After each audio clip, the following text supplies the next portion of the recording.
Who wants to start us out?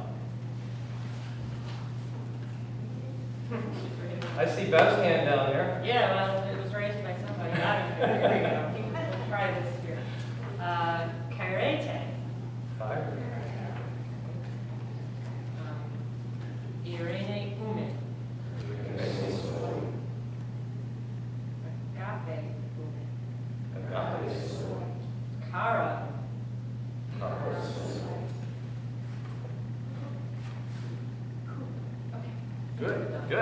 Good job. Today, well, last week we learned a little bit about some of these nouns like kara. Why does it end in an A? Well, it's one of those pink fishbowl nouns. Because, you're like, what's this A sounding word, kara? What kind of a noun is that? It's one of the A endings. Agape is the same way. Agape, kara, irene. I guess they all are, aren't they? Thank you, Bev. You did a good job. We might have you back again sometime. Oh, okay. Today you're going to learn about what that human is all about. Have you wondered about that at all? Like, agape human. It sounds like human, sort of. Like, hello, human. That's not what it is, though. We're going to learn about what that means, what that's all about. And it'll be really useful for you, because it's everything. It makes, there's a few words, but it's really useful. Before we begin, any questions? Driving you crazy that we're going to keep you from concentrating this week?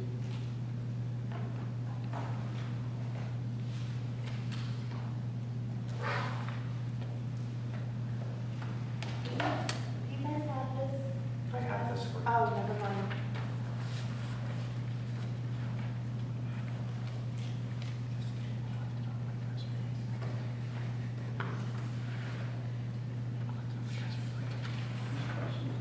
Yes. No question. Okay. I know I wasn't here last week. But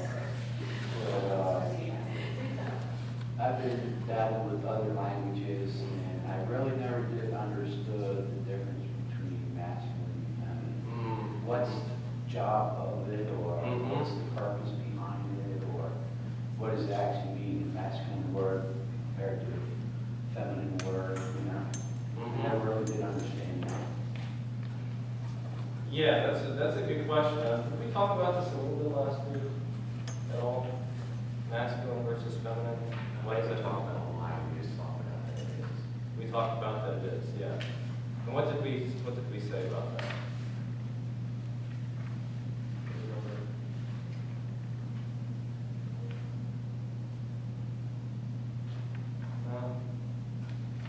So that was a great question, Jake, because nobody even remembers what we talked about. So you basically responded.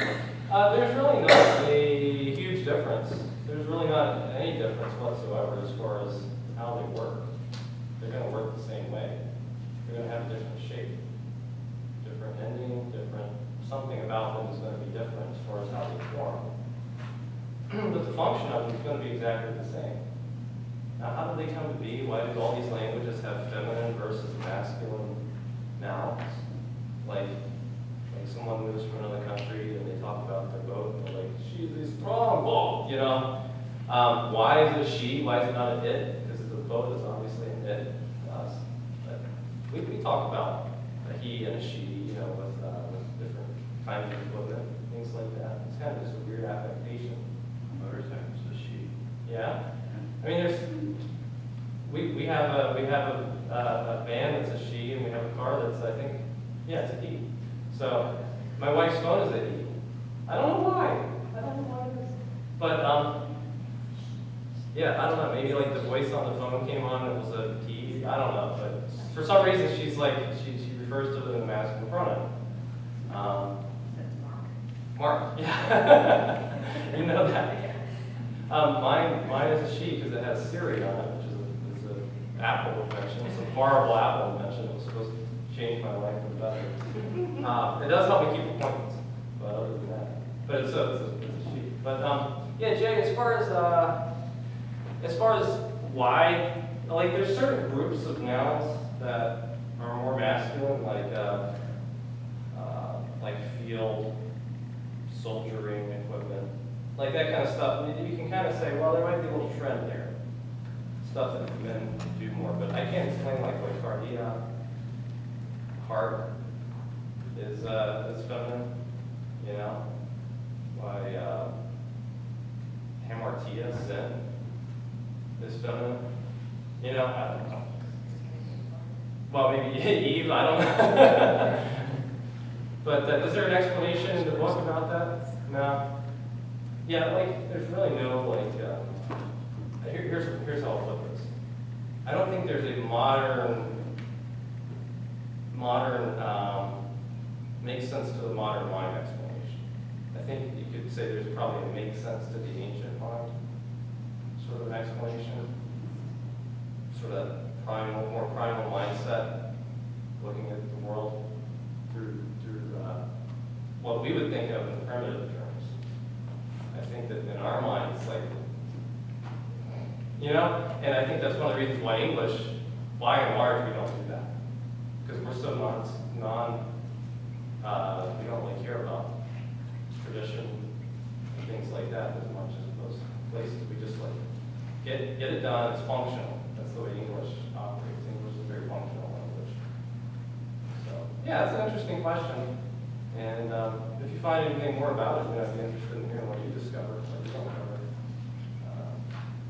But yeah, that's the kind of question I like, but I can't really think of a good 30-second answer to pitch back at you. Wish I could. So instead of giving 2 minute answer, which isn't as good as a 30-second answer.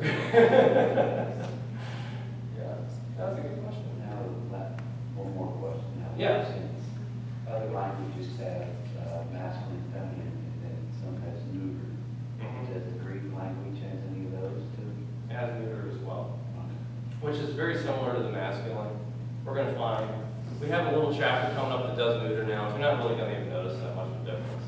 The only thing you'll notice right now is sometimes you'll have an article that doesn't fit. We learned all these articles. Last week we got the second batch of articles. The only thing you'll notice is that sometimes you'll see that as an article. That's a neuter version of that. But all the rest of the chart is the same. So you don't have to worry about the genitive looking different, the accusative, well, the accusative, but the dative looking different. And then over in the plural, you have that. So that's where the neuter is different. But it's really not, it's not a huge difference. It works pretty much the same. Yeah, that's good. Good question. So yeah, we will get to the neuter. In our last Greek class we went through, we learned neuter, I think, pretty early on. In fact, if I'm not mistaken. So this time we're just kind of spaced and stuff. You're still learning. They're still learning at quite a good pace. What do you say? So, but it's kind of spaced out. What's that? Yeah. Yeah, we give us the chart or like our eyes. Yeah. We chopped up the chart. Yeah, you're getting the, and you got the blue fishbowl and the pink fishbowl now. The first group didn't have that. They got one big aquarium and had to process it all at once. So count your stars. You all did it. That's how I learned it. So I've been trying to find new and better ways to go about this. This has been manageable. Any other questions at all? Oh, you can ask questions. Yeah, I just thought, why not? I have a little question at the end. All right. Good. I thought I would go over a little review because we haven't had participles for a couple of weeks.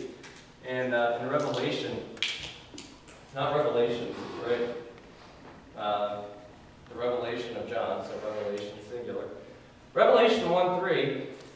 I thought I'd go over this, and I've underlined the participles, and I thought I'd talk over just a couple of things that I find to be a little interesting. This is just sort of randomly selected. I go through and I'll find things that have participle endings that we know, or things like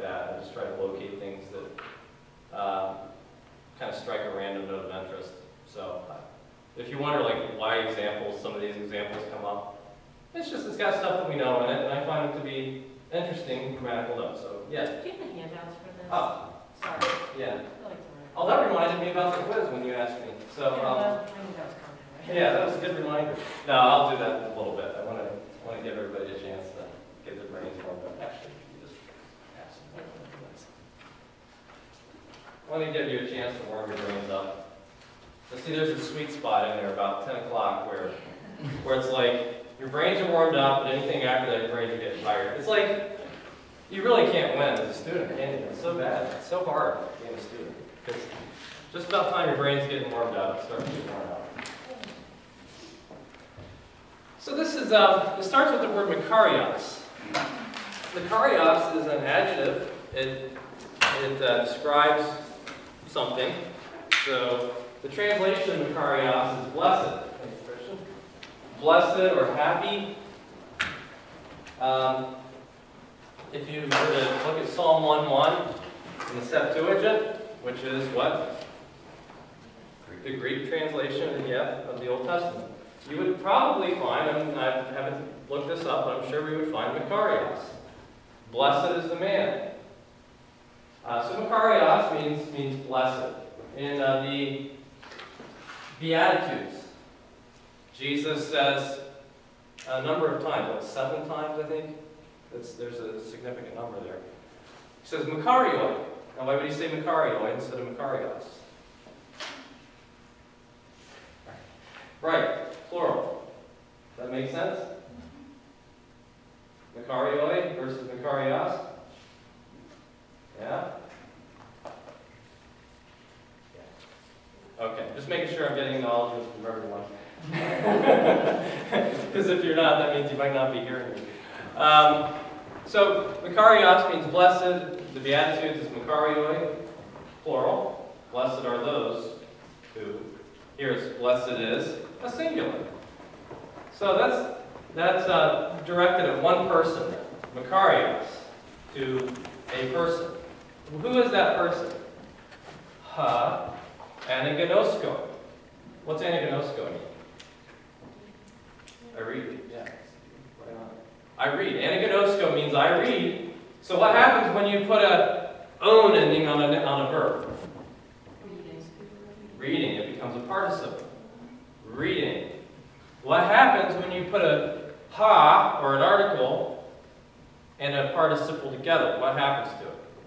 Emphasis. Emphasis. Let's get more specific. You're on the right track. It does something similar to that. Anybody? It turns it into a person. Yeah, it turns it into a substantive. Right. So the one reading. How many? One. The person reading. Blessed, makarios, singular. The person reading. So you learned your own. That's the singular. That's that participle. Reading. The one reading. Kai. What's that? Yeah. Hoi. Uh-oh, wait. What's hoi? Plural. Kai, hoi, acoustics. What's untes ending? It's a participle. The ones. Yeah, the ones hearing. Akuo means I hear, right? Acoustics. Now, if it was akuon, it would be the one hearing, right? So we would imagine the one reading and the one hearing. It would be two people sitting across the table from each other, one of them reading to the other one. But here, you have makarios ha anagnoskon, the one reading, kai hoi acoustics, the ones who are hearing. What kind of a setting are we to imagine Revelation coming into that? What's the social setting or the scenario in mind? Anyway. So you don't have a bunch of people turning your Bibles to Revelation 1:3 today, right?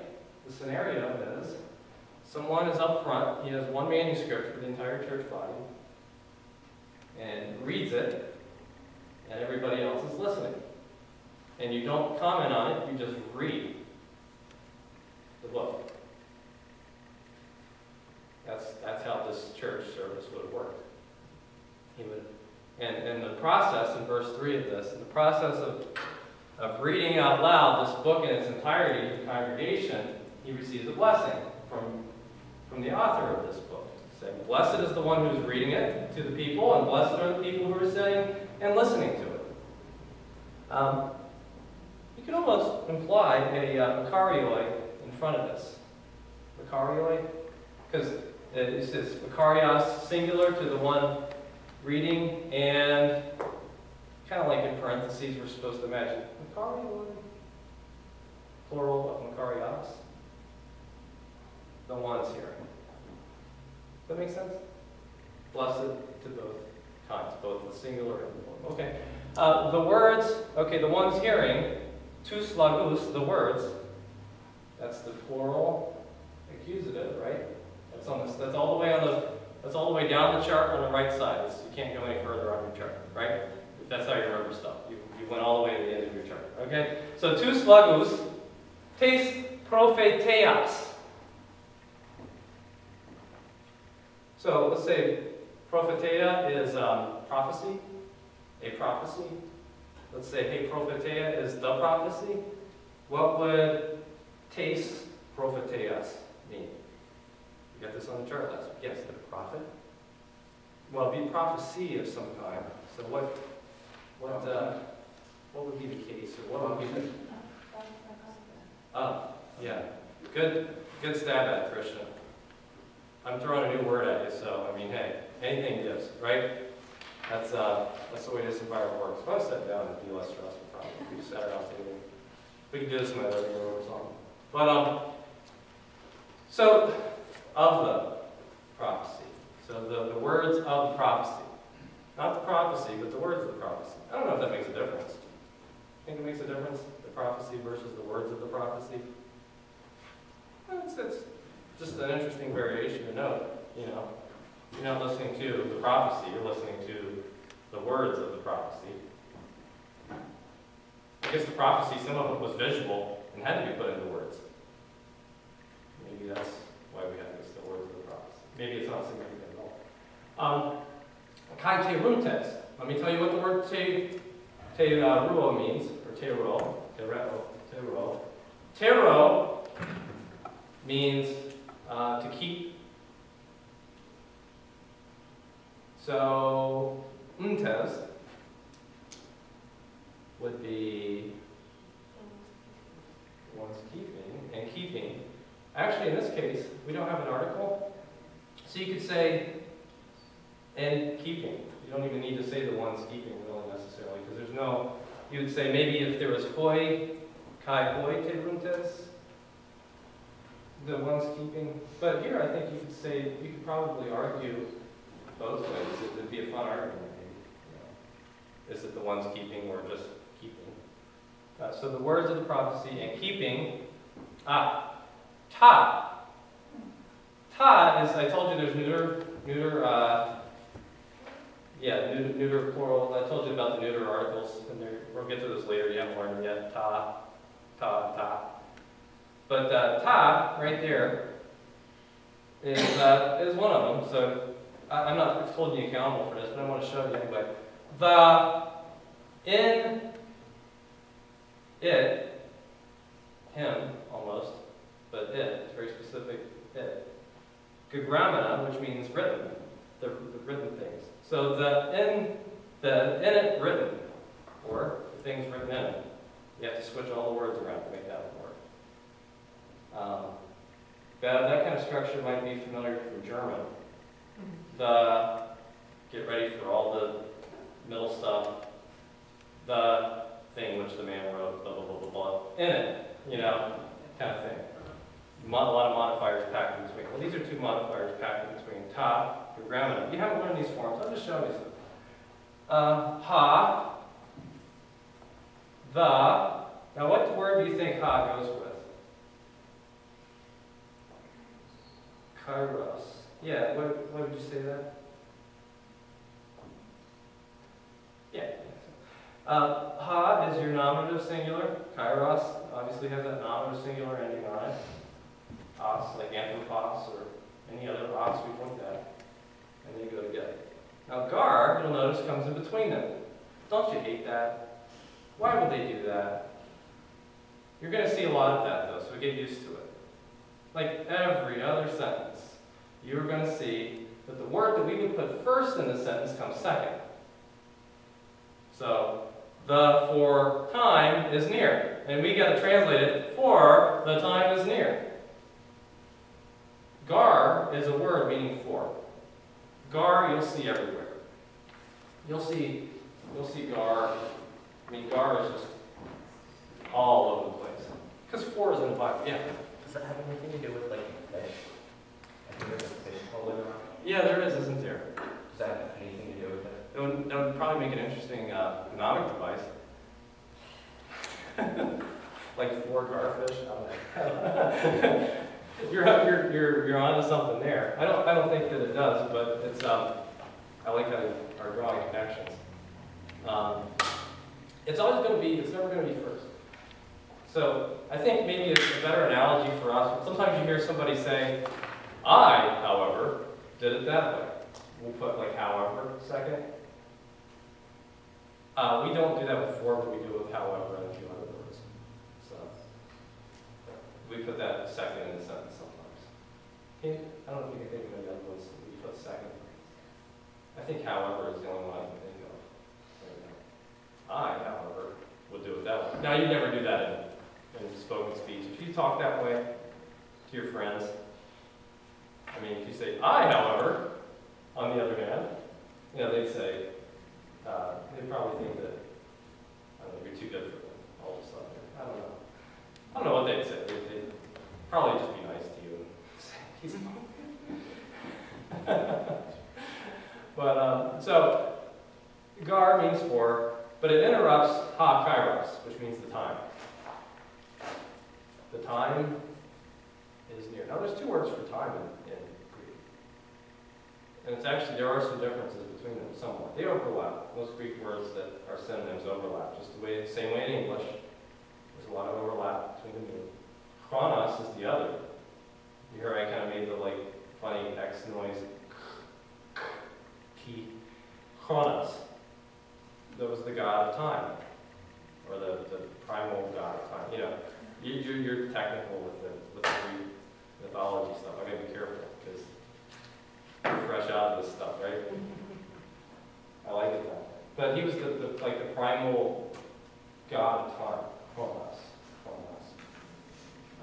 Chronology, chronometer. You know, our watches are chronometers, timepieces. They measure time. I don't know what, I guess watch implies that we watch it a lot or something like that. Or we use it to know when to change the watch on the watchtower or something like that. But I think chronometer is actually a better word for what we use it for. We use it to measure the pace of time, like a yardstick for a day. You know, it's like a ruler for your time. Anyway, so chronos, that makes sense. That would be time. Kairos is a little bit of a different one. But we'll get into some of those meanings, you know, if you look into a commentary or something like that, that might be flat out. Is that pronounced Agus? Angus, that's right. Angus. Yes? Quick question about the kairos. Mm-hmm. Is kairos more like the times in relation to like, you know, kind of like dates and stuff as opposed to like TikTok time? Yeah. So Yeah, it's like the exactly right. times. Very perceptive. Good. Yeah, if you pick up on that, that's very good. So yeah, the times, this new year, that or whatever, if you will. So calendar is about to turn. Angus means near. That's a funny, yeah, it sounds like a cow. So if you just want to imagine standing right next to a cow, because it helps you remember this word. Garfish. Yeah, that's right. The garfish is coming up the river, and there's an Angus cow right next to you. And you say, I have no idea what this sentence is about anymore. I used to know. Now all I see is animals. There's nothing about animals in How this. Noah's Ark? I don't understand. Right. But Angus, if that helps you remember Angus, near, you're standing right near to a cow. It's like, come on, move over. Angus. Yeah, that just means near in a generic sense. So you could be near to somebody, you could be near, the time could be near to you. It's just something's close.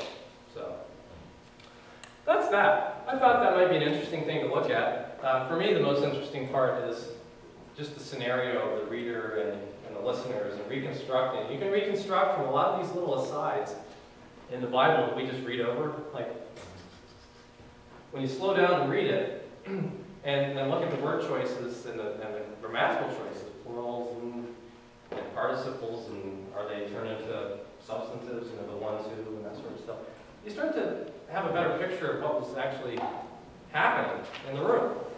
It really slows you down, makes you think about it.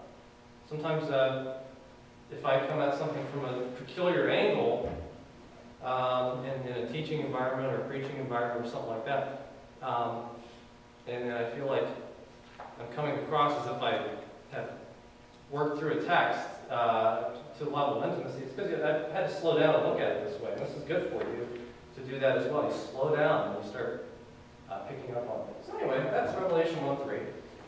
You see what we did though is, like, you didn't have to know what that word meant to pick up on the ending. You can always look the word up. There's lots of words you don't know. There's lots of words that you'll never know. Because, now that's a challenge, young guys. You too, if you want to. That's a challenge for anyone. But I know you're going to seminary, that's your goal anyhow, is to go to seminary. You might say, well, I'm starting now, I'm going to learn every word. He said I couldn't do it, so, I did it. But what my point is, you don't have to know every word. You don't have to know every word of it. If you can look it up and say, that ending reminds me of when we did the participles, or I don't remember where it is, but I can find it somewhere in my book. Ah, yeah, there it is. And you can fuse the definition of the word, keep. Okay, keep. Okay, what's this ending mean? Keeping. Get them together. You got it. What's a lexicon? A lexicon is a definition book where typically the words are in one language and the definitions are in another language. Okay. That's kind of like my really short answer to that. Because it was in the text, and I didn't remember exactly what it was, what a lexicon was. Okay. Yeah, like the word lexeme means term or word, and a lexicon is a book full of words and what those words mean. So. Yeah, that's what I got from context clues. I just wasn't sure exactly. Yeah, I was like, a lot of times we just say, Greek English dictionary, or the hyphenated languages dictionary. So, yeah, that's basically what I said. There's really not a difference between dictionary and lexicon unless you start breaking down, getting more specific as to what they do. So, all right, this week I had you read or pages 49 to 55 on Hames, Humes, and Haas, and review 27 to 48. Did you review 27 to 48? Did anybody have any questions or anything like that on those pages? If not, that would be a perfect time. I think right about in our sweet spot on the chronometer for you to be able to take your quiz.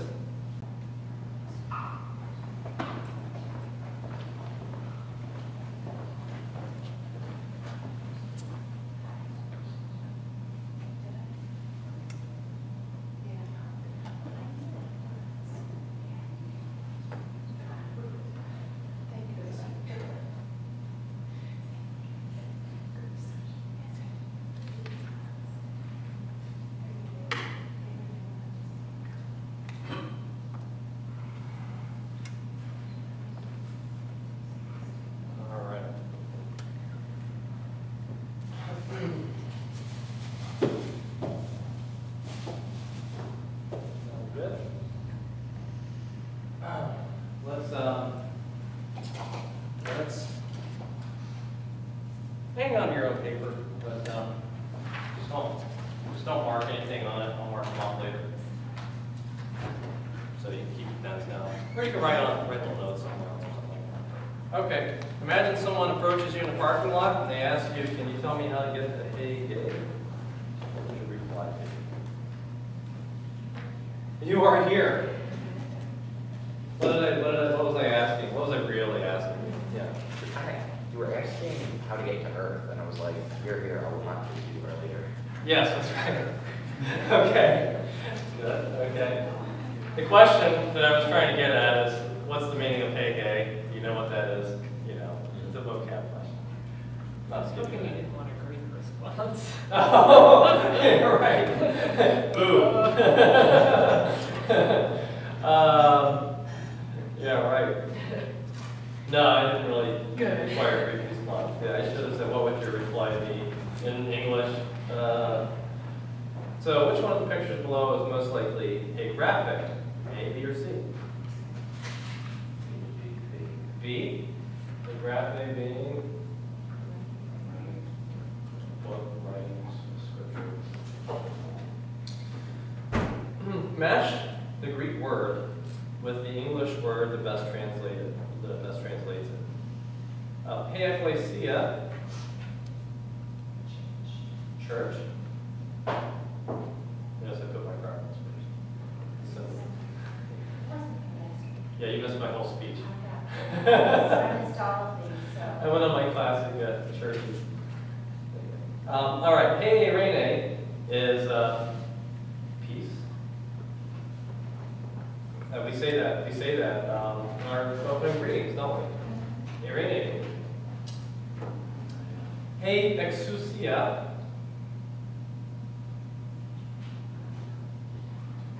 Yeah, I know that this table here is going to talk. I'm just looking for it.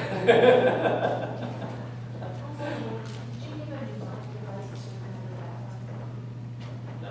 We talked about how it shows up in Matthew 28. I just kind of gave a test case. Matthew 28, 20, it says all exousia gives me power. I have it in there.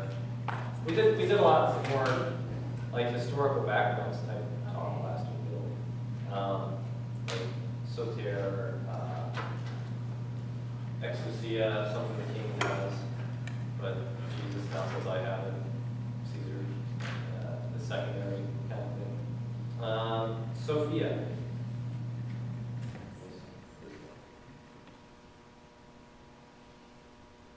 And then eglosa. You had to draw a straight line. Yeah, I did. I remember that. Did that bother anybody to have to draw a straight line? Yes. Yeah, it's like can't be a straight. You know, test taking is such a writing quizzes is a challenge. Taking quizzes is a challenge. It's a different kind of challenge because you got to go. You know, would he do that twice in a row, or would, you know how it is. Like you're taking a quiz and you're just like, how does this person? It's not a conspiracy theory. Right, yeah. Like, would he make all these other ones crossed and then do one straight across? I don't know. It's easier just to go by the definitions. Okay. Select the appropriate word to complete the sentence. This is blank that the Lord has made. You will rejoice and be glad in it. Is it A, hey martyria? B, hey phone? Well, let's just say what are they? Hey, martyria is what? The witness. That's not Macarena, in case anybody heard me wrong. That's martyria. Witness, yes. Hey, phone is the sound. So this is the sound that the Lord has made. You rejoice and be glad in it? Good sound. I mean, you could say I've never heard that verse before, John. That would make great sense to me. Hey, Mira? Day. Would that be a good choice? C? That would complete a song and a verse that we all know, hopefully fairly well. It says, hey, Mira, that the Lord has made, we will rejoice and be glad in it. Or, hey, hamartia, no, heaven forbid. I hope you did not put. God does not do that.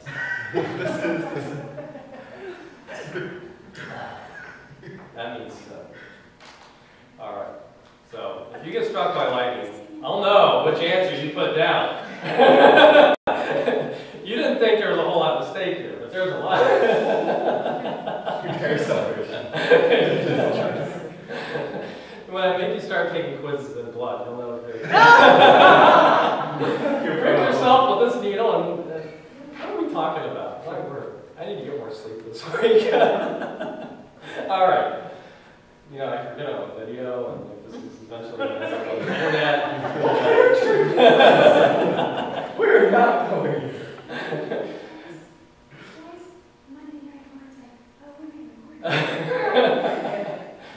Oh man, it's, you know, I think about these presidential candidates and all the gaffes that they could possibly make. I mean, you cannot say one thing. You cannot say one thing. It doesn't matter who you are. There are thousands of people watching your words and making sure that they can create a narrative about you.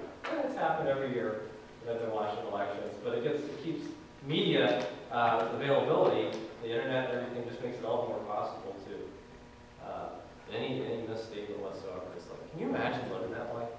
I can't. Yeah, like you say one thing wrong, and it's like, oh, that's what he really thinks, you know? Yeah, exactly. It's so hard. Now, I'm not making excuses for anybody, because anyway, I'm not going to get into politics. But, I just did. Okay, 5, but I didn't, I was vague because I'm on TV, so. Should we turn it off for a minute? Huh? Should we turn it off for a minute? Yeah, no. So you can vent?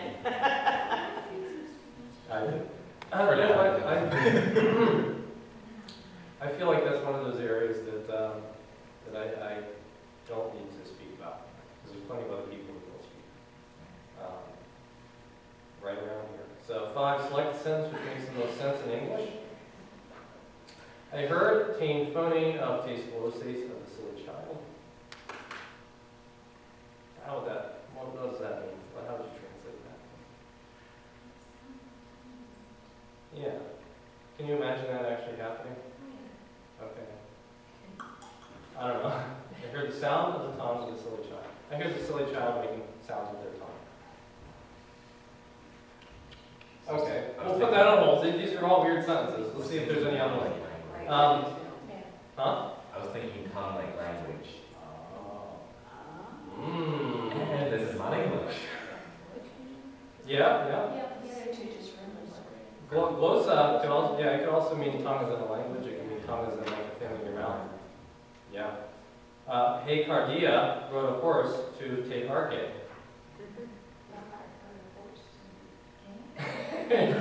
Yes. I'm thinking Narnia. Narnia. That's right. Okay, so yeah, there's somebody in a Halloween costume dressed as a heart, and they're writing from the end to the beginning. I don't know. I didn't think that was Chronicles of Narnia? Yeah. What's going on? You know, I write these quizzes and I just do the best of them. All right, so the king built Hey Hamartia in the squares to the prisoners with car. That doesn't even make any sense because car is not a verb, it's a noun. Prisoners with joy. Hey, joy. The king built the sin in the squares to the prisoners with joy. What kind of prisoners are they? Yeah, I don't know.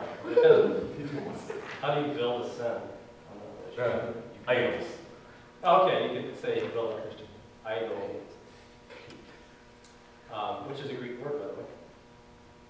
Idol, basically.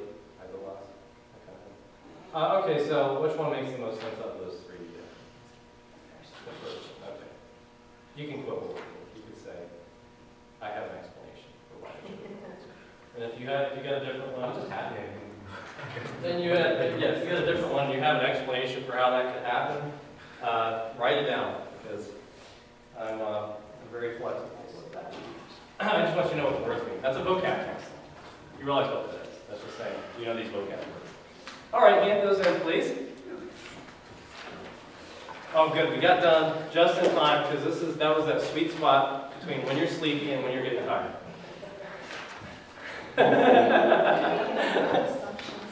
I'm just kidding around. I'm really kidding around.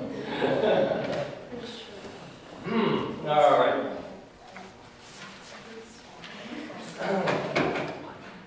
Okay, so I have this other paper here to hand out. This is your take-home work for the week. And I'm calling this, Is That So? Now, we did this once, I think, in our last class. But I think I'd like to do this a little more. in this class. So let me just clarify what I want out of this and what you should do. This is a very valuable exercise, I think. So you have 4 questions. Basically, you're being asked to look in your Greek Bible and see if that word is there, like the word. Is the word there? Let me just illustrate from the first one what I mean. Is the word there? Does it mean what this statement says it means? This is an exercise in believing everything you hear or not. Just because it says, the Greek says this. Okay? I was wondering about that, because I was like...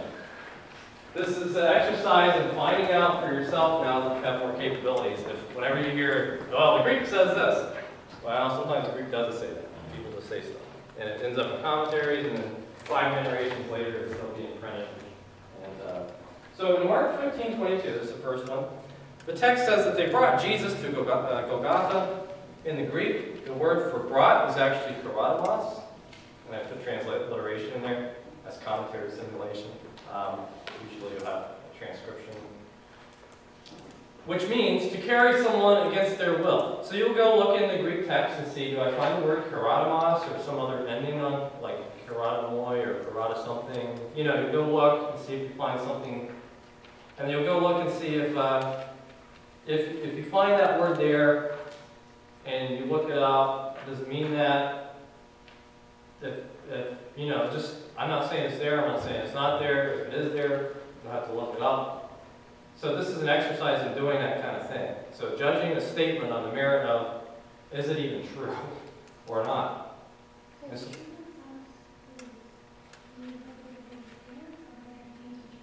well, just in general for the statement, you're going to discuss it below. So if there's really any lying going on, not lying, but no, people don't write stuff like this to blatantly lie. They make missteps in judgment, and they speak beyond their knowledge. You know what I mean? And so I don't know if I can call it. For sure don't say it. Huh? If you Yeah. don't know for sure, don't say it. Yeah, it's still a lie because it's not true, but it's more of it's misrepresentation. You know, it's trying to be helpful or be impressive or something like that. So you'll judge it on the merit of is this entirely true, or is this entirely fabricated or even slightly fabricated statement. And so, you know, I'm not going to say that all of them are true, all of them are false, some of them are true, I'm going to leave that to you. This is a great take-home exercise for you this week. Yes, Christian? Is there any variations in translations in Greek, like words that show up in like one version of the Greek New Testament? Like could maybe, if let's just say for instance that this word wasn't in that section, could there be a version that he read that would have had it? Yeah, that's a good question. Because Now I never here's have that problem with English. yes. Here's Christian's question. Could there be? And Noah, you went to the seminar on Monday talking about different Greek manuscripts, and sometimes they have different readings in them. And I'll explain some more as we get deeper into the class. In fact, today, an interesting thing that happens sometimes on the basis of one of the things we learned.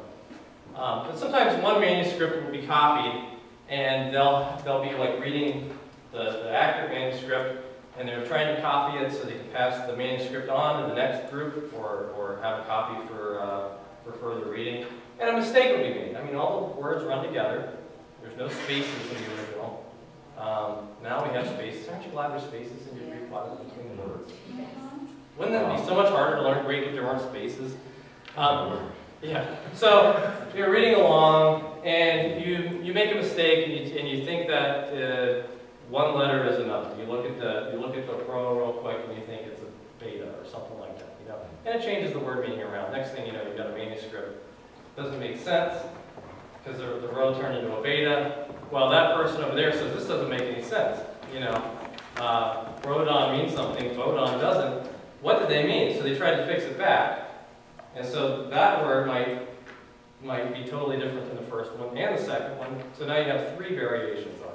So you have all these manuscripts out there with tiny little differences, and so in your Bible you'll see things like little notes on the bottom of some translations that say, other manuscripts read this. Well, that's on the basis of very good manuscripts. They don't put every little variation in there. these questions are based on your particular translation you have, which is called the Nestle Aland 27th edition. It's the most up-to-date critical edition possible. I don't know if you talked about the work going on in like Munster, Germany, and things like that. Okay, so it's the same as ours, yeah, basically. There might be like one or two, but all of these are the same. This is a take-home exercise, yeah. So yeah, it'll be based on your version. I have a question about number 2. Is it really a question about verb ending, or am I not understanding what you're wanting from this question? It says the phrase translated "we know," literally means, we've done this literally thing before, literally means you all know. It doesn't sound like it's in keeping with your other questions. It sounds like you're just asking. Yeah, it's basically asking if. And yeah, I don't want to give it away, but is it that simple? Yeah. So, all right. This is a simulation. What I did was I sat down and I simulated some of the things that I hear.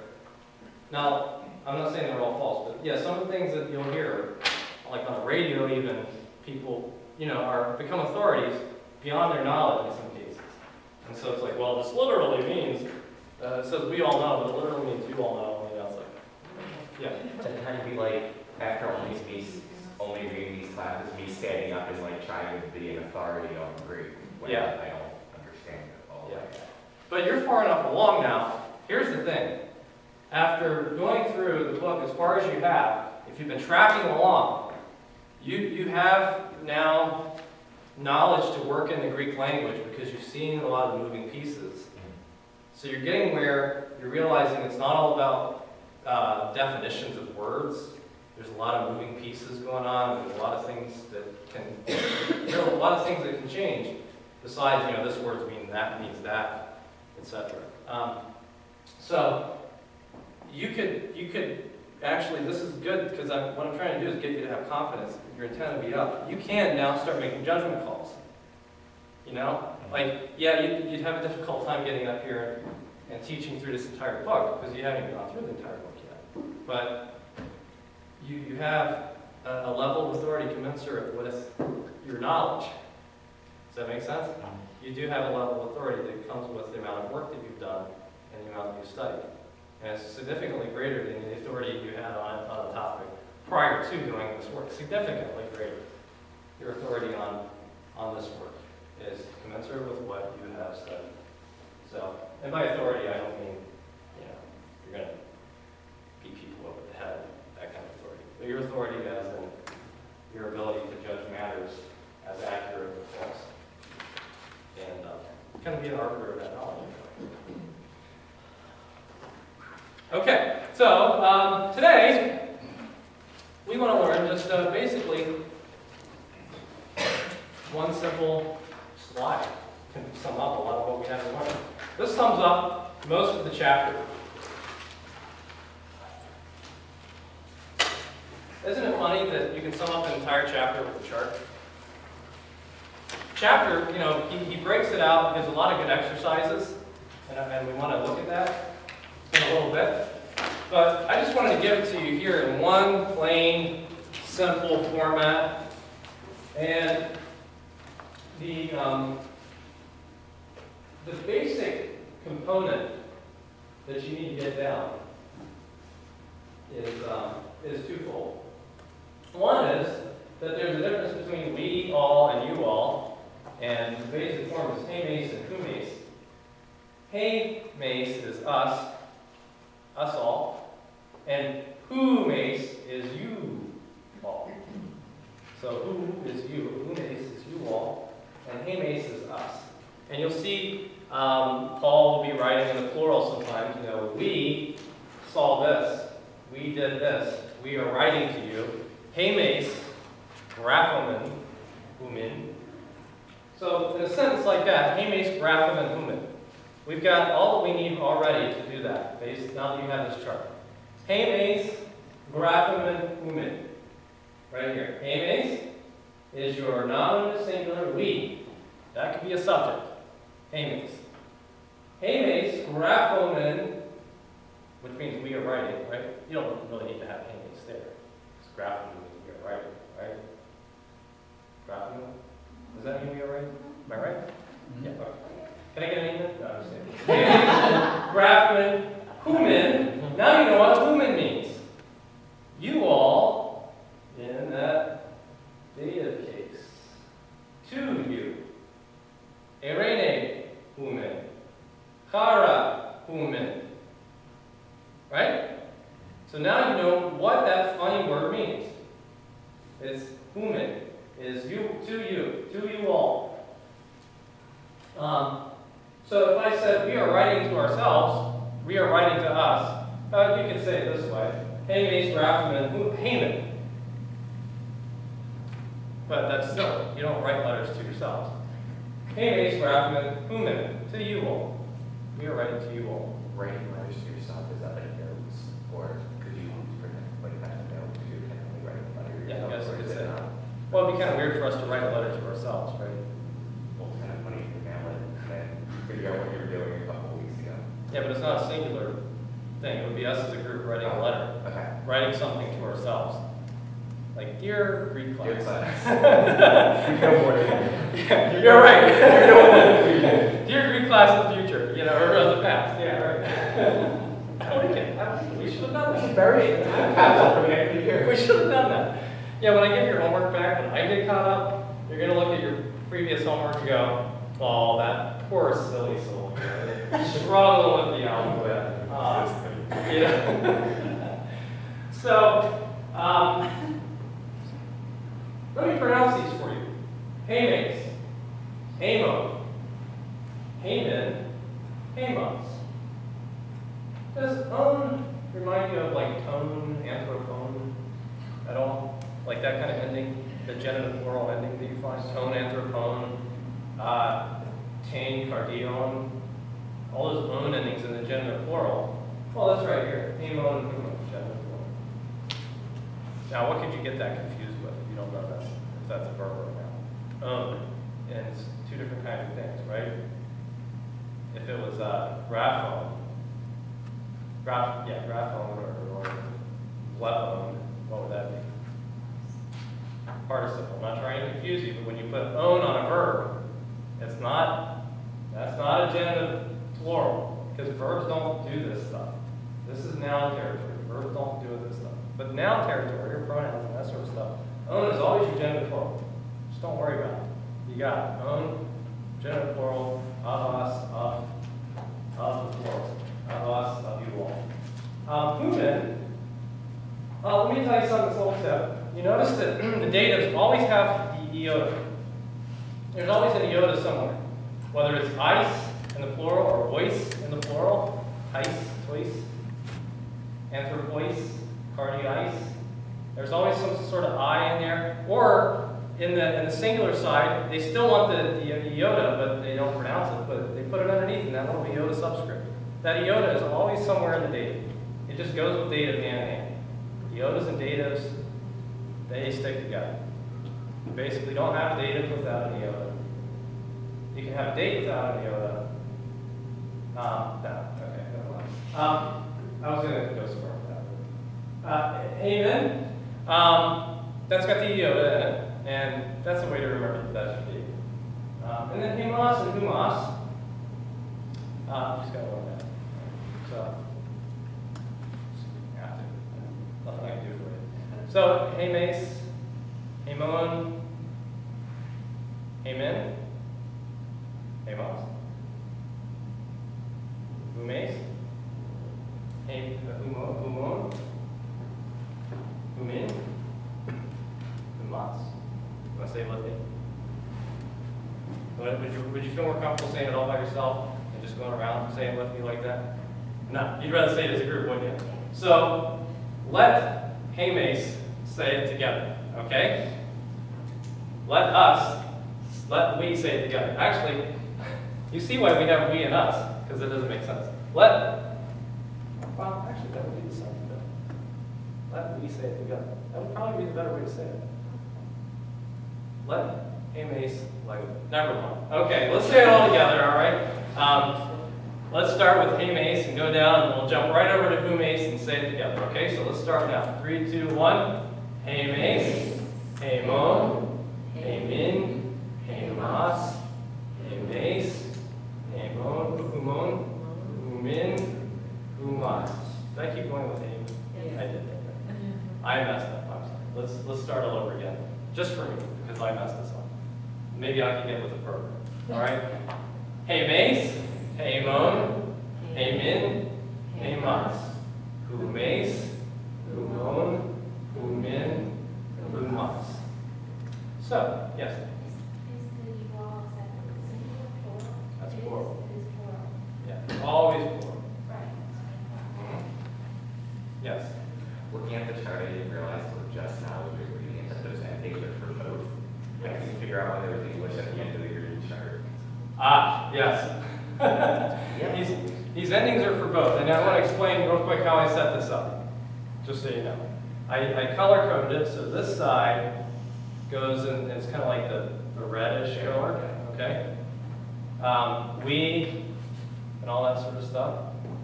The blue is what's common to both. This little sliver in the middle is the endings common to both. And then the green is for you all. So I thought that way you can kind of have it all in one place with the common endings in the middle. And if you learn those endings for this, they actually come back and become helpful in a whole other area. You're gonna, like, this seems not intimidating to me, like, because it's just like, okay, it's just we and you all. I can remember that for this one thing. But what's handy about this is if you learn to say we and you all, you're actually learning like a whole category of other stuff that's out there, and you don't even realize it. It's going to like enable you to do stuff with some. There's a few oddball nouns out there called the third declension. Sorry, third declension. And if you learn these, that'll pretty much set you up to handle a lot of that. There's just a few oddball nouns. There's not like a ton.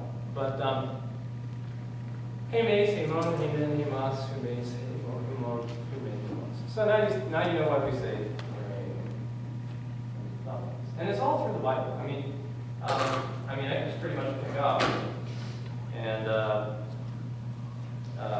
let's flip randomly to a page. Philippians 4:15. Oidate de kai humes. Know you all. Philippians. Ati NRK, but in the beginning, to euangelio of the gospel. But right there, humes. I mean, you flip all over the place. Verse 23. Hey, charis tu kuriou Jesu Christou, the grace of the Lord Jesus Christ, meta tu pneumatas humon, with the Spirit humon. What's humon? You. Yeah. Now, in the King James, they had a word that they used to have in English. And that English word is a word that we don't have anymore. And if you say this word, well, you better be a Renaissance fair, because nobody else is going to understand you. Out there, you might be a hit. It's ye. Ye. You do? My Shakespeare class all the time. Yeah. Ye is the corollary to we. So it would be we and ye. It actually makes more sense, doesn't it? We and ye, because they sound the same. We need Renaissance to bring back English language. Yeah, we just need a new Renaissance. You're right. We're all messed up. Actually, bring back some other things too. We and ye. But yeah, ye is the plural for y'all. And I think I mentioned this, maybe the first class, second class, that because we don't have ye anymore, because we don't have a plural you, we've innovated in all different sorts of ways. So the South, they've innovated, I think I said this before, y'all. Down in Philly, you hear yous, and in Kentucky, you hear yins, and, you know, yeah, so. Hey, how you doing? But you hear all kinds of plural you. Yous, yes, yins, y'all. And that's to compensate for the lack of ye. So if you take away ye, people will still have their own form of ye. It's just different, right? All right. So yeah, so ye is it makes more sense. So it's you all, and here's the funny thing. Since our English Bibles don't because here's the problem. Y'all, you all, yins, used, all that's bad grammar. Don't do it, okay. No, you can do that in conversation, that's fine. But you can't do that when you're producing a Bible translation, because Bible translations are supposed to be something that everybody all over the whole country can read. So if you put y'all in there, then people in Nebraska are going to say, what is this stupid version that has y'all in it? We're not using this in church, You get me? Now down south, they'd be like, I love this, this is great. But out in Nebraska, that's not going to work. So it's got to be standard English for the entire country. So what do? In grammar class, they teach you. That's all you got. So you're reading your Bible, and you're reading through, and it says, and you this, you that, and you this, and you that, and you this. And you're like, yeah, that's right. It's not. But it's a plural unit. And what we lose, because of English grammar, the focus on the community, the corporate body, it's y'all, most of the time. So most of these things that say, this, act this way, behave this way, we're reading it like this. We should be reading it like this. Together. That makes a difference, I think. Grammar impacts not only theology, but practice. That's a little random. I was kind of thinking about something like that, but I didn't know about the changes you use, because like sometimes it's like, it feels like you're reading the Bible and it's like, you have to act this way and you have to behave perfectly and stuff, and it's like, well, nobody else is, and it's like, yeah. Because a couple of things come up and you're just like, I'm the only one who's supposed to be following this, and no one else is. Yeah, you're right. You get this exclusivity sort of feeling, like there's cliques within the cliques of people trying to do well, and cliques of people that are like, and so you build these little cliques, but you lose that impression of total unity in the project together. That's really cool. It is, yeah, and I wish that we had a way around it. I mean, this is in my mind, that's one of the beauties of doing Greek together.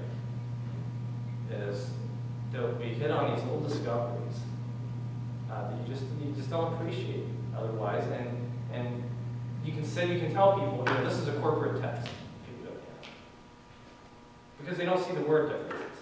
When you actually see that the words are different, and that we're missing something in English, and that we misconstrue so many times when we read it, even when we teach these things, that the emphasis is, I think there's a great value in us just going through these things like this together. And not like that, we're doing good things as a group, we're getting to know each other, but that's what Christian. Are there translations other than like King James or New King James that still have that in there? Some kind of reference to it? It might be that I can think of two possibilities, maybe three. Okay. And this is where you wade into interesting territory with translations, because they're the freer forms. Because they're not trying to write in the highest of English, often feel free to be more faithful to the flow of the Greek. So something like the New Living Translation might actually be more free to preserve the corporate meaning of the text. Because they don't have to render it exactly with one you. They might say, and I want you all to such and such. And so in deviating from the number of words, like one word for one word, 2 words for 2 words, sort of a pattern, and saying we can do 5 words where the Greek has 1 word, we can expand it a little bit to make sense of thought. They're more free to say things like, say this is a communal thing.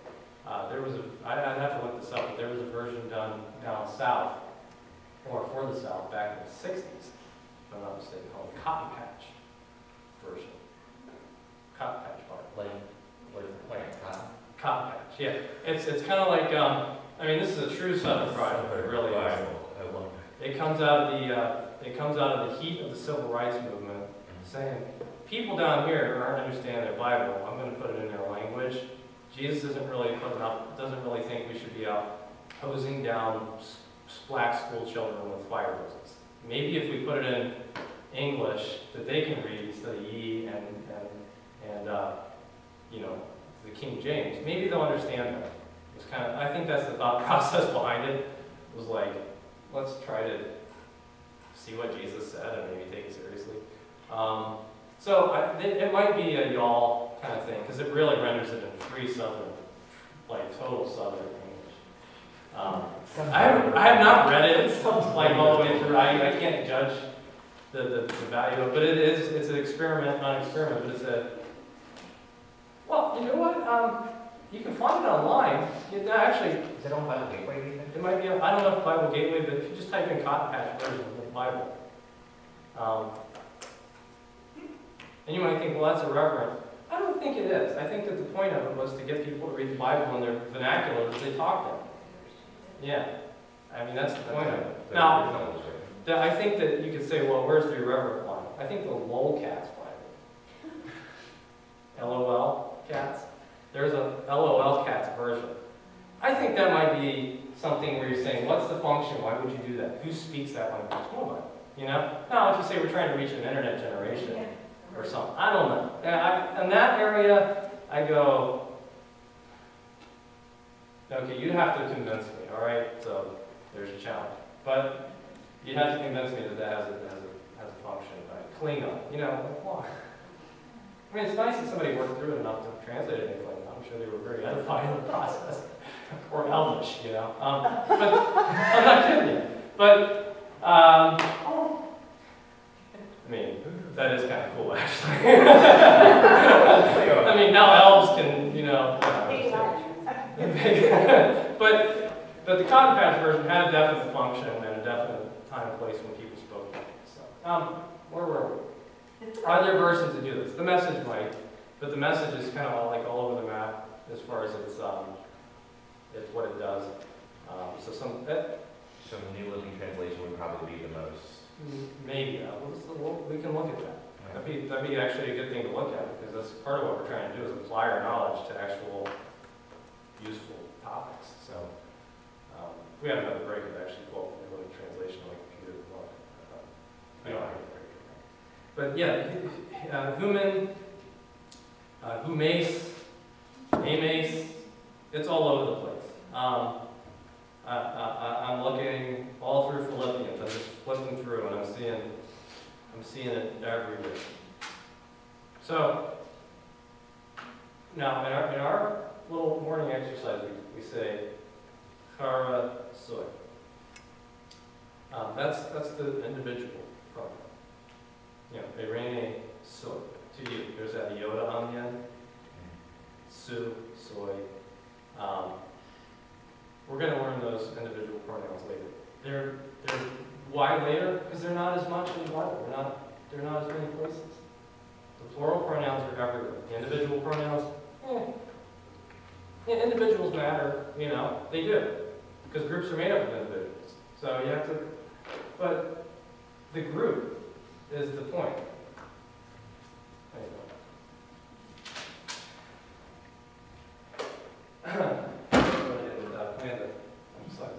But learn this. There's no substitute for repeating it, for writing it out. You learned that. We were saying earlier, if you can involve as many senses, Patty's talking to someone before class. Involve as many senses as you can. When you're writing it, say it out loud. And we were joking if we could make scratch and sniff at the same time. But I don't know how. But you Each word is a different flavor. There's a value in, like, when I say, hey, could you explain this to, you know why I do that? Because if you can explain it, that means you know it. If you can't explain it, maybe work on it a little bit, and then get to where you can explain it. You know? That's one of the things I like about teaching this. Because it makes me, if you want to really learn Greek well, start teaching it. All right? Anybody want to take that challenge? I need an apprentice. I can't teach Greek forever, especially basic Greek.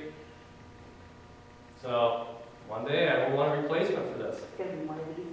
I don't know. I see a lot of people out here going, that's going to be me. So, all right. We'll see who's first. We'll see who's first. Okay. It doesn't have to be one person. It can be a team. But you really learn it. The other thing we wanted to learn today is if you don't know your endings for your nouns, anthropos, who, anthropo, then you're going to say, this is hard. If you know your endings and your definite articles, you'll say, this is easy. Now, I alluded to this last week. This little weird thing here, it looks odd. It's what we call the relative pronoun. It's how you say who or what to whom. And it goes like this. Has, hu, ho, han, hoi, hon, hois, whos. Now, what's happened there is that those endings, let's just take the first one, has. What happens? Let's write anthropos. What happens is those endings have been locked off of any sort of meaningful noun whatsoever. They just got blocked off. They're out there by themselves. Os. You know, just like as if I were to make a chart and say, here's the endings, dash, os, dash, who, dash, o, and you know, like just so you have no words, just endings. Well, that's what these are. These are not words, they're just the endings off of those nouns. They got locked off, and now they're sitting there like you lop the head off the fish, you know, and now you got a fish head sitting there. So this is a fish head. Not really, but you did take something out of the fish bowl. This is the blue fish bowl. You took a fish out and lopped his head off. Here he is. Blue fish. Just his head. And they put an H sound on it. Hops. Okay, now this is something. Now it's talking to you again. It's like, hi there, I'm a fish. You're going to remember this now, right? Just word pictures, you know, it's weird. Hops. You can't tell when I get to sleep when I don't get to sleep, though. Can you tell the difference? So, has, who, ho, han, hoi, hon, hois, whos. You block it off, and you put an H on it, and now it's something. It means who, of whom, to whom, whom. And then you repeat again in the plural. Who, them, who, all. Of whom all, to whom all, and whom all. And so you could say, here's how you'll see this used. Is like it'll say, and wait for Jesus. You know, let's say we're in a sentence. And he's saying, you know, do this and that, and wait for Jesus. So we'll just pretend like we came in the middle of the sentence for, oops. I think I can spell his name. And then he puts a comma, and he goes, who died for us? You know. What's that? What am I doing? Okay. What's that letter? Oh, yeah, sorry. Just ignore this. Oh, that's Jesus. Okay, so I'm just writing real fast. Who, us, died for your sins and came back from the dead and this and that. And so you have this pronoun here like this gets used in that way a whole lot. Who did this? Who did that? From whom all things come. So you would use the of in that case for from whom all things come. So you'd say Jesus from, this is who, sorry. Okay. From whom, that's what that means, of whom or from whom. Of whom all things are. That kind of thing like that. So you'll just see that sent out there, and it's all over the place. That's why these two things today are useful, because when you're reading along, you know, let's say you've been opening your Bible in church, there's all sorts of little annoying things that like really break your flow. You know, you're like, oh, I know that one, I know that ending, and all of a sudden there's this little like who or has or something like that, and you're like, you know, this is really demoralizing because there's a bunch of these little things in there, and it's just, you know? So It is, but a lot of them have very simple explanations like this, and this is like just a tool in your hands. It's all over the place. Again, and you know, I'm just trying to do the randomness test. I mean, who mace and hey mace are everywhere. I'm seeing it all over the place.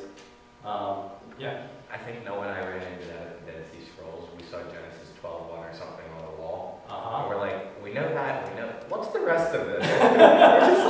What's going on? Right, yeah. And now, you'll go back it's like 3 weeks now? 2 weeks? You could actually go back and recognize maybe a couple more things. So let's call it now. You could look that for yourself. So, the randomness test is not working. We could look one up here in a minute. But the point is, that's just the endings. If you know your endings, you're good. Same thing goes for the feminine. Notice the chart's blue. If you learned your first, the first chart we went over, the masculine endings, you're good. You're like, that's not a problem. You just put an H on it. I got it. Not a big deal, right? You see a Haas, you see a who, you see a home. You don't struggle. You just say, you're writing word by word in your little translation you're working on, and you go who or whom, and you can go back and clean it up later. You know, you just who or whom. So it's not a problem. Same thing goes for this chart. Same exact thing. Hey, haze, hey, hain, hi, home, heis, has. Endings from the week. Donna, you weren't here. Jay, you weren't here. Patty, you weren't here. Hanky, you were here last time we did it, so these are familiar. Don't you hate that she already knows this stuff? No.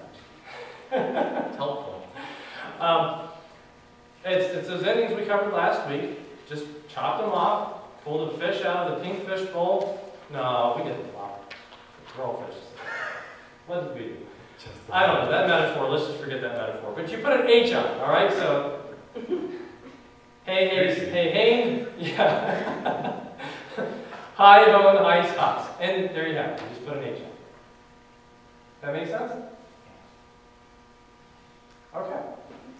And for those that weren't here, that's that. Now, the rest of it was just pretty much review. I think we've done that pretty well. I want to give you new vocabulary words. I want you to write them down. This is on page, what is that? Did that work pretty well last week? When I went through them and you wrote them down?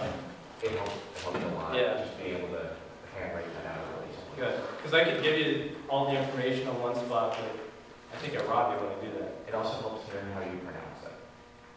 Okay, good, good. That's good. So, this first one, iskuros.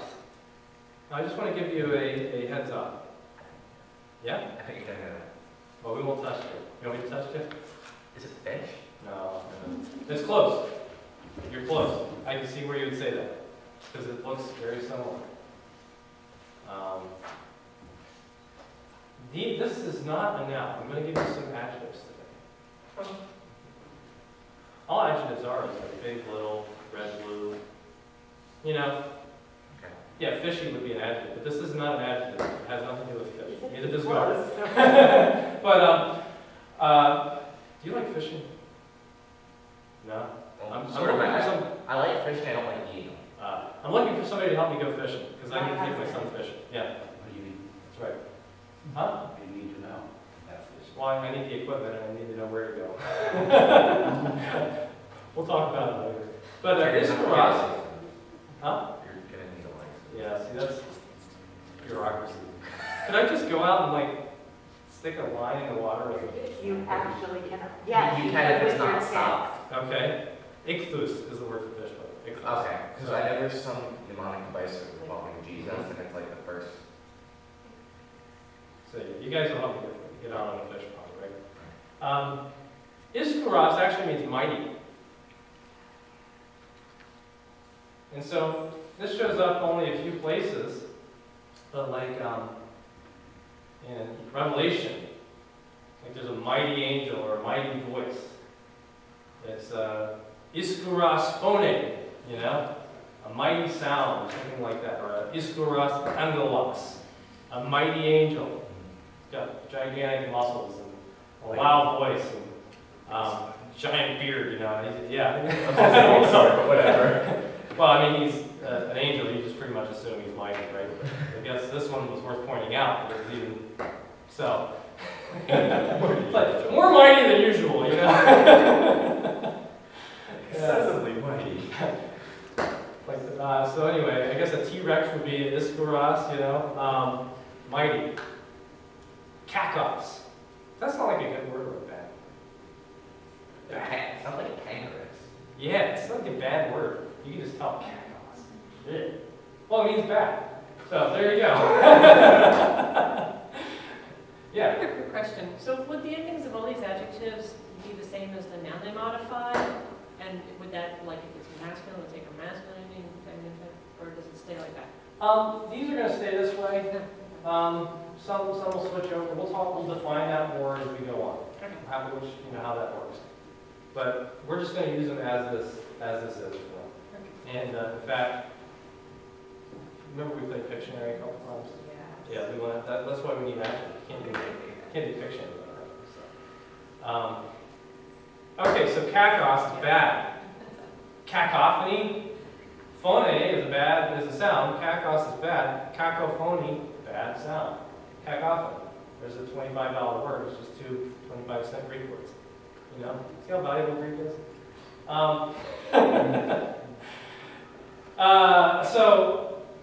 Kakos.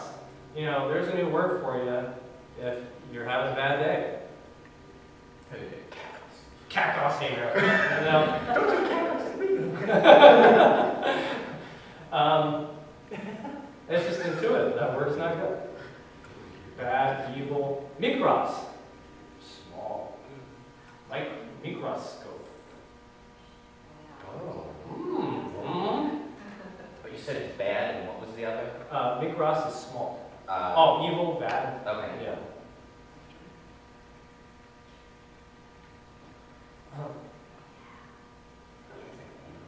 The mikros is small. That's an easy one, isn't it? I mean, micro. Deuteros. Ever heard of Deuteronomy before? Okay, we had nomos, right? Law. Deuteros means second. Yeah. Deuteros nomos, second law. Deuteronomy. Second law. Yeah, it's the second giving of the law. That's a Greek word. It comes from the that's not how the Hebrews refer to Deuteronomy. They don't call it Deuteronomy. Did you say 4 already? What's that?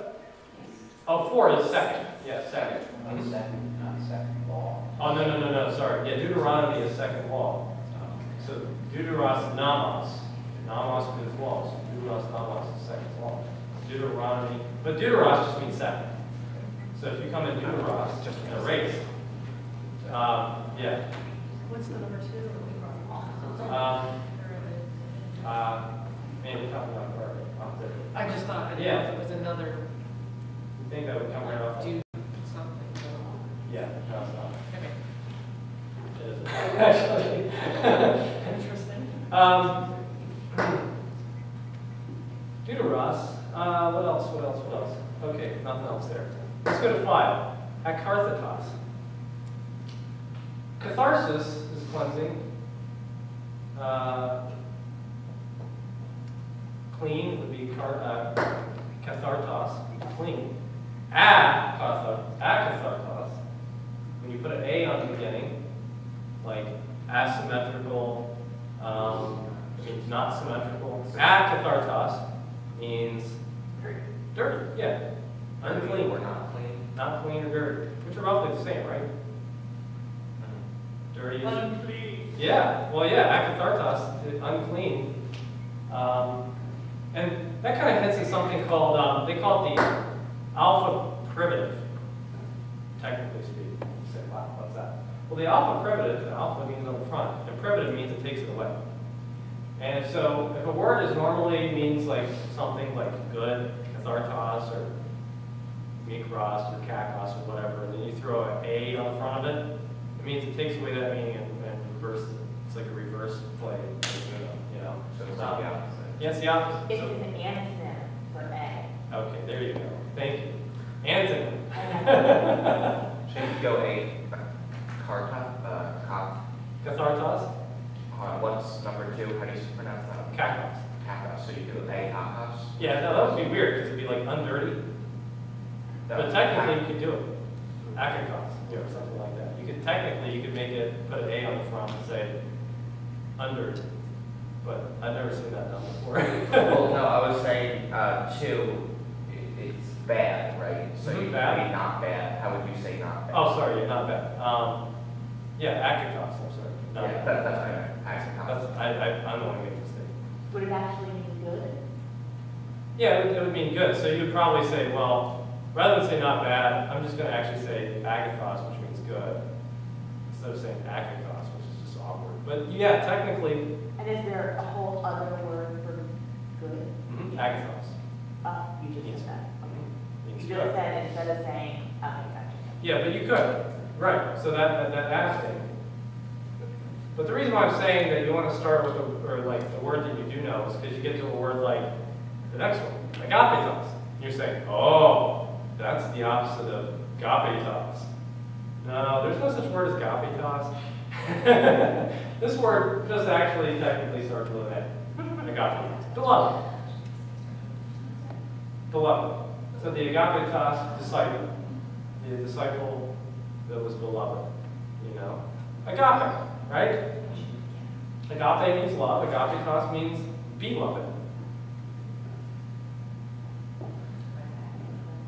And you can say, with all of these, by the way, with all of these, if you want to, you could jam an article on the front and make it into a noun. We do that in English. My example that I often use is like the movie The Good, the Bad, and the Ugly. 3 adjectives. Good is not a noun. Is good a noun? Okay, show me good. It's not a noun. Is bad a noun? No, it's not. Things are bad. Bad is not a thing. Ugly, that's not a noun. Ugly is an adjective. But when you put the on the front of it, it becomes a noun. The good, the bad, the ugly. You can do that here too. Ha agathos, ha kakos, and I don't know the word for ugly, I have to look it up. But that's the same. That's a phone name, right?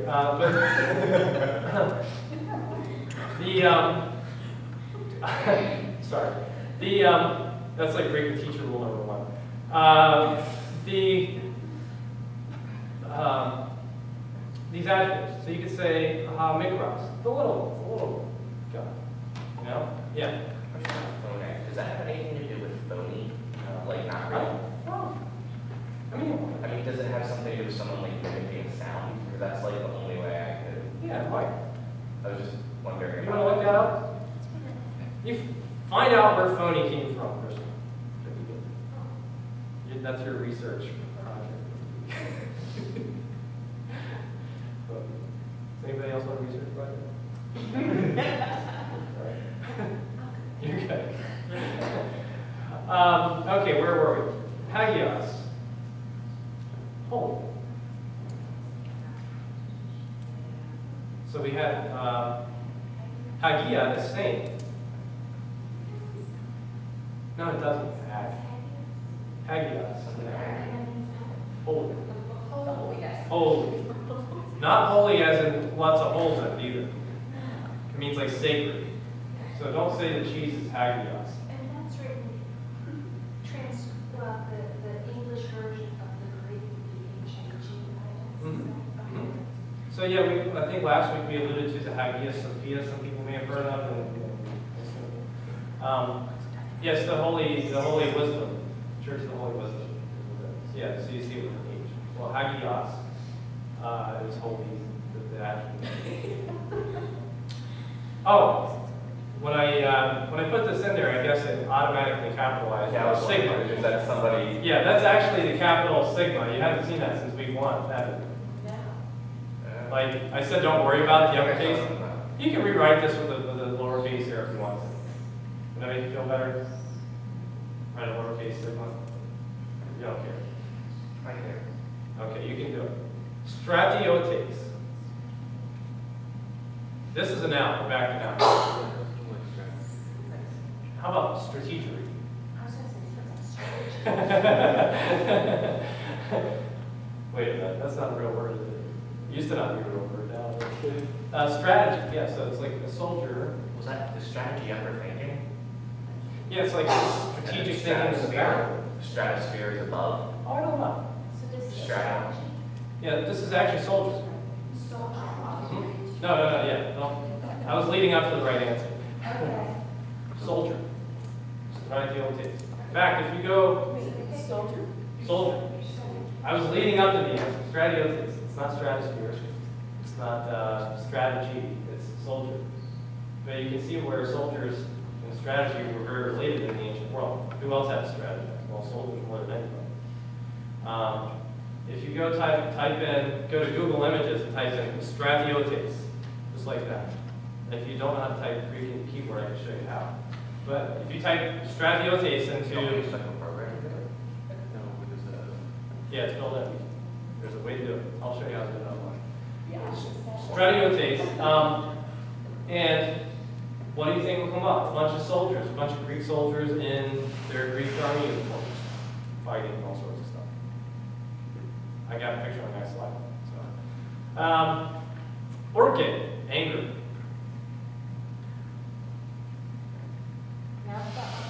Orge. And this is what? Anger, wrath.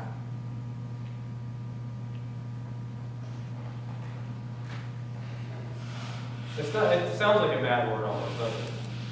Orge. So, yeah, right. Protos. If Deuteronomy is the second law, Proteronomy would be the first one, right? Protos. There's no such book, right? Proteronomy. But protos means first. Prototype. Yeah. It's the first type. Yeah. This is proton. Proton. Yeah, the first particle in priority. Yeah. Actually, you see that has like, what they did was they took protos, they put it in the accusative. That's interesting, isn't it? Proton. When they name stuff, they often put it in the accusative. I don't know. There's a reason for that. Monos means only. Monos. Ever heard that song? Nope. No? Only you. Sorry. Mono. That's an old. Yeah? You're not right. I'm not going to sing it, but Like monotone, like only one tone. only one tone. You never heard this song? Only you can make the love. Yeah, it's a monos. There you go. I'm not advocating. Heteros. That should be heteros. Yeah, the breathing mark is backward. Oh, man. Did you do that on purpose? No, I didn't. Oh, Yeah. Okay. I did not do that on purpose. Goodness. What in the world? So that means other. And in our day and age, this comes to us in a very loaded format because it's attached to the question of human sexuality. You know, do I need to say more about where you see heteros and homos? And is in that context. So other. Pardon me here. Okay. Treetops, third. So what would be the treetops chimera? Treetops chimera. They do sing, yeah, everybody loves their songs around here. Treetops chimera. Third day. Yeah. Treetops chimera. So it's third.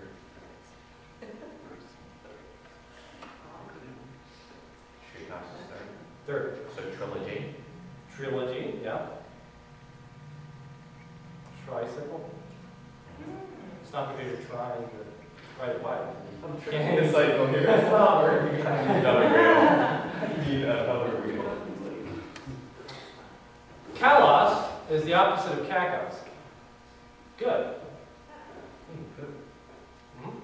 So you could say, I'm not having a kakos. I'm having a kalos. And I'll say, kalos. I mean, good day. Oh, good.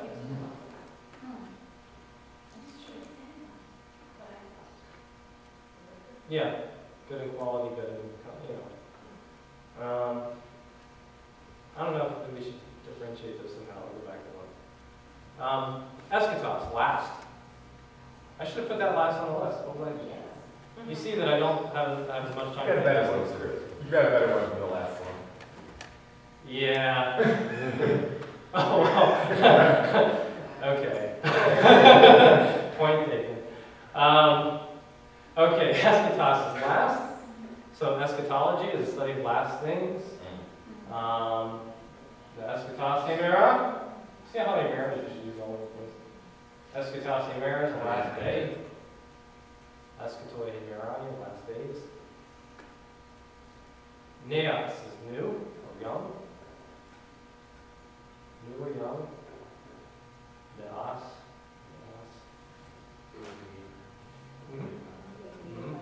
Yeah, Neoplatonism, Neoclassicism, Neo, yeah. Oh, new. In fact, I think that's probably where our word new comes from. Neo. It could be. I know it sounds like, let's go. It could be.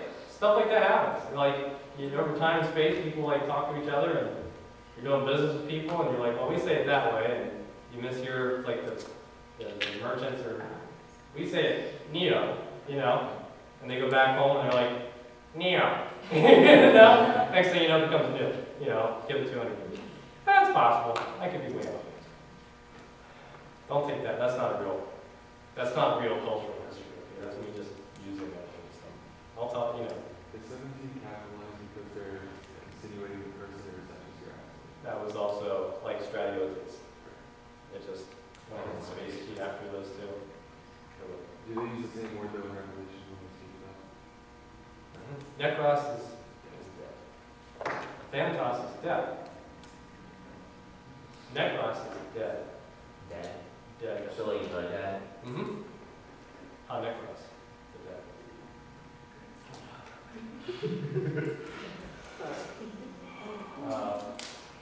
Necrofasciitis. Does that ring a bell? Necrotizing Fasciitis. Thank you. Necrotizing, Thank you. right? Yeah. Or, like, Yeah. See, I don't know. That's it. So explain that. Necrotizing would be But it's dead flesh. deadtizing. And what's that other thing? Fasciitis, Yeah. fascia is like this layer between the skin and the muscle, and it's like, oh, I'm just remembering dissecting the cat. Yeah, anyway. So it's killing of the skin. Is that kind of thing? Tissue. Tissue. We got all these. Well, she's a chemist, so, We have chemists and nurses. and she's more educated in chemistry than I am.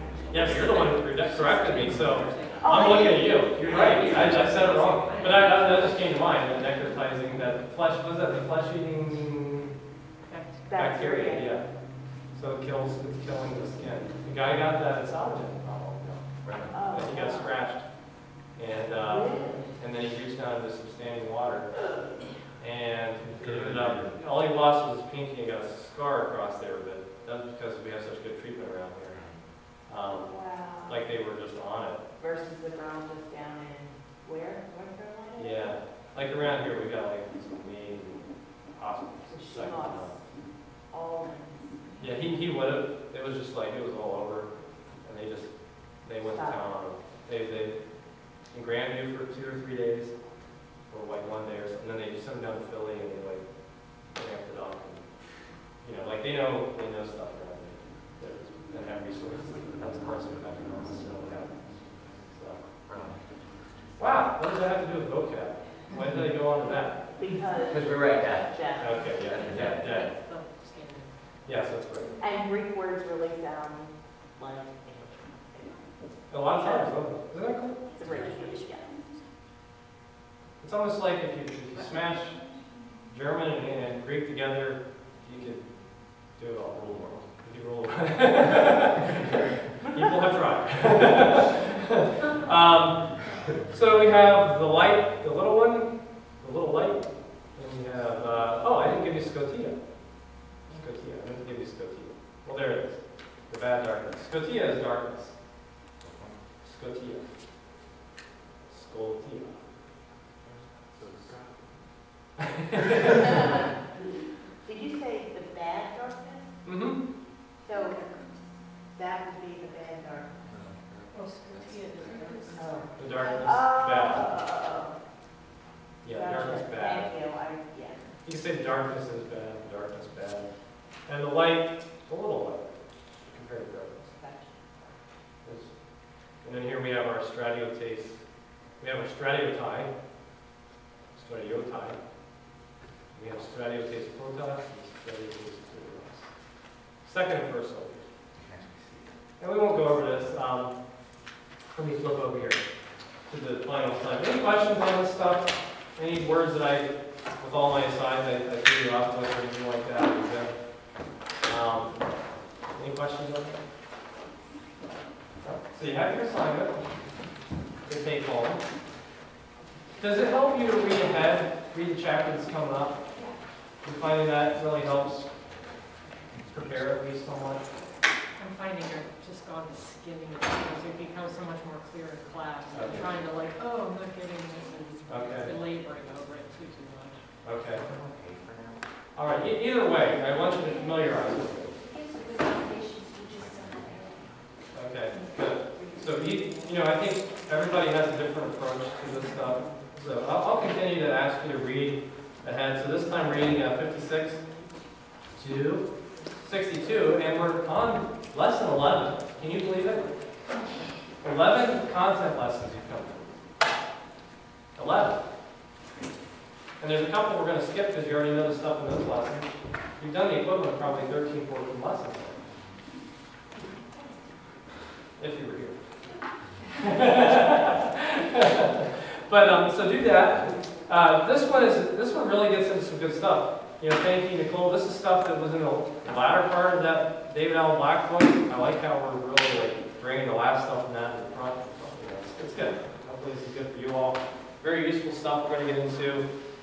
When you have time, just go back and review some of the lessons. If you say, I'd rather review your handouts from those lessons, you can do that. Just review the content from those lessons, one way or the other. Complete your homework. That is that SO sheet. That's going to be a priority because we want to have it back next week to discuss. And then, when I have a quiz, I'm going to ask you for some of those vocab words we just went over, some of the adjectives. And you know how I ask my quiz questions by now, right? Little pictures, little word stories, things like that. You know what to expect, right? And also, have those noun endings down. That's so important to have those noun endings down. Those ace, os, all that sort of stuff. Okay? So do that, and we'll be all set.